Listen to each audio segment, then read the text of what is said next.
أول سعيد شمديدي ودزارب كله سمع نيره هو أبو هاجرنا أب أفكاز مت مخلف لف كل أبو هاجرنا دست بالك معفر كل أبو هاجرنا حزبي بناتك ولد هاريات فح مبال كل أبو هاجرنا أنا مهوري إلك بافكا فرس موسى كل أبو هاجرنا باهيلني مولو معل تخل تعددات كباس إلك مايكروفون حيسكا مبال هو كل أسمرا أيكونن ميسايل كتوكوسا بالانشينا كتوكوسا كمان يدلني أنا سلام فتواتن خورات نايز مدرز تخطاتلتي هما يتصرح لو إنهم زرتلمده أو زول لكم تطلعوا حدش دينا تتصدنا قريناينا بس كان حدشتهم كلهم لايك شير سبسكرايب مقاري ترسل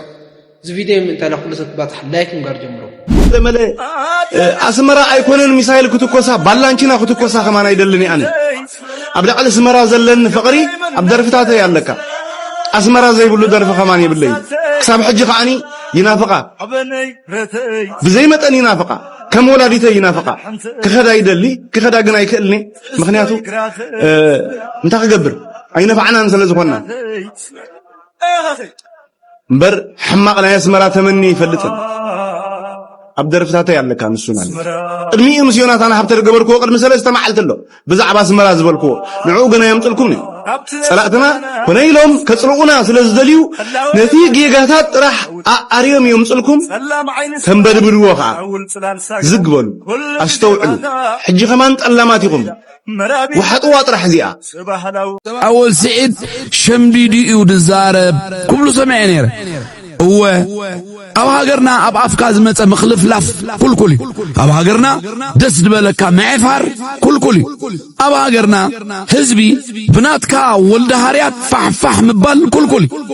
أبو هاجرنا أنا مهوري إلك بافكا فرس موسى كل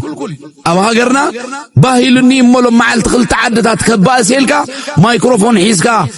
مبال هو كل سلازي أتنعنا شمديدنا تتنكيغنا إنا نزارب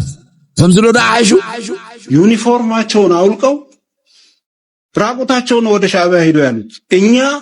ጠላታችን ነው ብለን የወጋ ነው የኤርትራ ሰራዊት ራቁት የሚሄዱትን ልብሳቸውን አውልቆ አለበሷቸው። A few years later አሰብ የኢትዮጵያ ነች ያልነው አሰብ የኢትዮጵያ ስለሆነች ነው። አሰብ የኛ ነው አይደለም። አሁን ጥያቄው እንዴት ነው የምንመልሰው ነው። ባዳ ፌዘኛ ነው። ባዳ አንደኛ ወታደርም አይደለም፣ እስክስተኛ ነው፣ ዳንኪረኛ ነው። በዚህ መሃል ልብስ አልብሶ አመጣው። أنا الصرحم بروسات حنساب بسنك زعيش البشاشة كم مهارتي ناب كوميدي يغيروا بقى نحنساب مفتسي مكساب تودق زسحقو يخونن اللو كم تلمود بوازاتات قول عبشاشة نزانة ناي ناشنال جيوغرافي غازيت انيا دما خوينات اللي يود بشاشة بنساتات روح نزرم اللوي ويس نوتون بارلاماي نايز ناي نزاتات أبنت انتزيب كام ايردو من يلو بغاون قوم زبرها اللهم زلو أبيتشو بزعوا انزاتات ሻርክ ባህሩን በሙሉ ያናወጠ ይመስለዋል። ጦጣ እንደምታውቁት ቁልጥንጥ ናት። ንስር በሰማይ ላይ ግመል መንገድ ሲጓዝ ሰጎንና ሜዳ አህያ ስግብግብ ውሻ ቀበሯ ተሳስታ ግመል ዘመኑት የሚባሉ ጉንዳኖች ድመቷ አስተካክላ አይት ትይዛለች ወይ ነው። ዝንጀሮ ሰጎን አንድ አህያ ፈረስ ነው። እንቁራሪት ዶሮ ነው። አሞራ ከበረች። አንበጣን ተመልከቱ። በጎችን መሰብሰቢያ እናድርገው። ወፏ መብረር ሲያቅታት በጭሉሌዎች በጭልፊቶች አሳዎች ጃርት እንዳለ ያውቃል። ሁለት በሬዎች ዝሆኑ ዳክዬ ስትዋኝ አይታችሁ ከሆነ እዚዕሽ القداي ሚኒስተር አፍካዛ ሀበካ ምዝራብ ወልፍ ስለዝሆኖ ሸለሊልና ነርና እስከበሉ ነዝጋ ሰሚዕናን መለስ ኤርትራውያን ከኢትዮጵያ እንዲገነጠሉ እንዲለዩ ያቀረቧቸው የፍልስፍና አንጓዎች አሉ። አንደኛ ኤርትራውያን ከሌላው ኢትዮጵያዊ ይልቅ በጭንቅላት የተሻሉ ናቸው ብለው እንዲያምኑ አድርገዋቸዋል። ኤርትራውያን ራሱ ይሄን እንዲያምኑ እንበልጣለን የተሻልነን ብለው እንዲያምኑ እንዘረባዚ ካብ ነፍስ ምትሐት ተለመሰ ሰብ ዝወፅእ ዘረባ ጥራዩ ኤርትራውያን ካብ ኢትዮጵያውያን ዝበለጽና ሰባቲና ኢሎም እዮም ዝሓስቡ ደባሃል። ሕጂ ግን ንዓኻ ከምልሰልካ ኤርትራውያን ካብዞም ሓሰውቲ ኣፎም ዝሃቦም ከማኻ ዝኣመሰሉ በላዕቲ ውዳቕ ኣጸቢቕና ንበልጽን ፈረቓ ነወ ብኸመይ ካባኻ ከም ንበልጽ እቶም መዛኑና ኢትዮጵያውያን ስልጣን ምስ ሓዙ ክበርሃልካ كفدرال منجستي ናይ ፌደራል መንግስቲ አጋር ዝነበሩ ሓገዝቲ ዝነበሩ ሓይልታት ሙሉእ ሙሉእ መንጢልና ደገፍትና ጌርናዮ ኣብ ጎንና ሰሊፍናዮ ዕላማና ረዲናዮ ህዝቢ ትግራይ ዝቃለስ ዝነበረስ መሪርዎ ከፊእዎ እምበር ናይ ቃልሲ ወልፊ ወይ ከዓ ናይ ቃልሲ ክፉእነት ዘይፈልጥ ህዝቢ ከም ዘይኾነ ብተግባር ርኢናዮ ሓንቲ ጽብቕቲ ዕድል ዝፈጠርናላ ንህዝቢ ምሓራ ንዑኑቃ ኣዋቁዕኒ መሬትኩም እውን ክትወስዱ እሕነኩም እውን ፍደይ ክባሃል እንከሎ መራሕትና እግዚአብሔር ይሃቦ ልበዕዮም ኣይ ምስ ህዝቢ ምሓራ ዘለና ጉዳይ ንመስዋዕቲ ብቃልሲ ኣይንፈትሖን ብዝርርብ ኢና ንፈትሖ ስለዚ ሰላማዊ ልዝብ ኢና ቅድሚያ ንህብ ዝበሉ መራሕቲ እግዚአብሔር ይሃቦ እዚ ብምግባርና ዋላ ደገፍተይ ነፍሪ ወቃዕቲ ቀኒስና ولا دقفتي نفري وقعت ግን ቀኒስና ምሻዕያ ዝግበር ጽምዶ ምሻዕያ ዝተገበረ ርክብ ኣነ መንግስታዊ በመንግስት ዝተገለጸሽ ካሕዚ ምንም ዓይነት ዝራኽዎ ርክብ የለን መንግስት እውን ቢፋ ዝገለጾ የለን እንተሃልዩ ንመንግስቲ ኢትዮጵያ ንምውቃዕ ኣይኮነን ጽምዶ ዝፍጠር ጽምዶ ዝግበር ዘሎ መንግስቲ ኢትዮጵያ ካብ መንግስቲ ኢትዮጵያ ክመጽእ ዝኽእል ጥቕዓት ኣብ ወይድ ንምግባር ብቻ እዩ ስጋት ንምቕናስ እዩ ገለገሊኦም ኣሕዋተይ ኣብ ዝምሳይ ዘለዉ ዕረኽተይ ገለሲ ታይውልኒ ሕዚ ተኣትዎም ሱቕ ለይብሉ እሞ ለይወቕዖም ተደልዩ ኩሉ ሻብ እዚኦም ናይ ሻዕብያ ጠበቃታት እዮም ይብል ሓንቲ መልሲ ዘላትኒ ኩሉ ሻብ እውን ዝብላ ምናልባት ዝፈልጡኒ ሰባት በዛ ቃል እዚኣ እውን ስለ ዝፈልጡኒ ኣኻልብ እንክባልዑ ሱቕ ኢልካ ኣይትርእን ምክንያቱ ሓዲኡ ስዒሩ እንተወፅዩ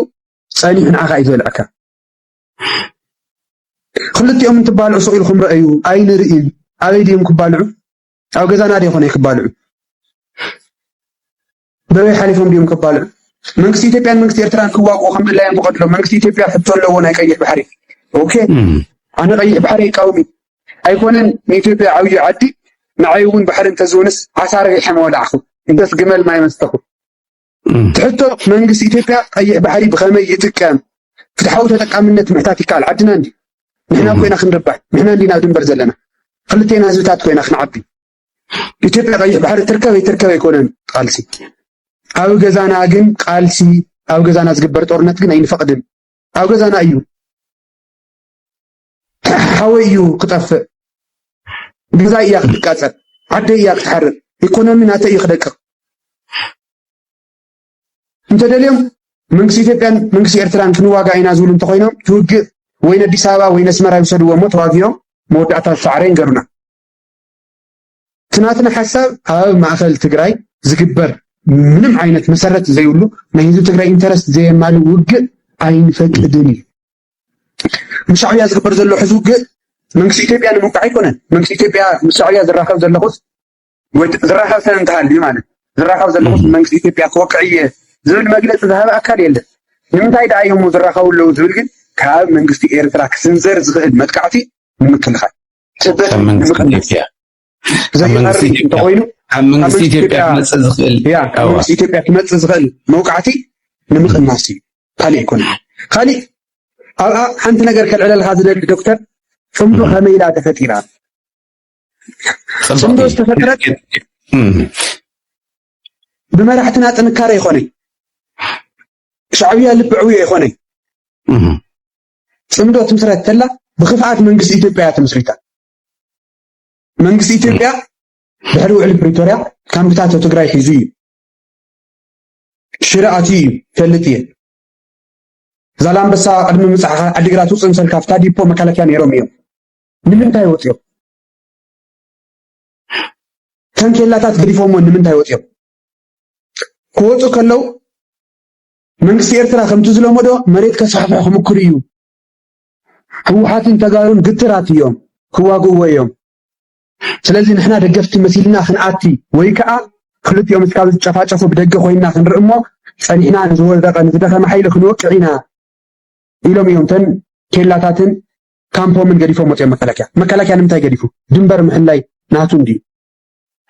መከላከያ ሚኒስተር ተገቲሩ ኤርትራ ኣለዉ ኣብ መሬትና ኣለዉ ክበሃል እንከሎ ኣይ ኣልጀርስ ካብ ዝፈቐደሎም ውዕሊ የለዊ نحنا كلنا وكلا إلو الزارة لا زنورة عدي حزن تخاف أكا نتيخا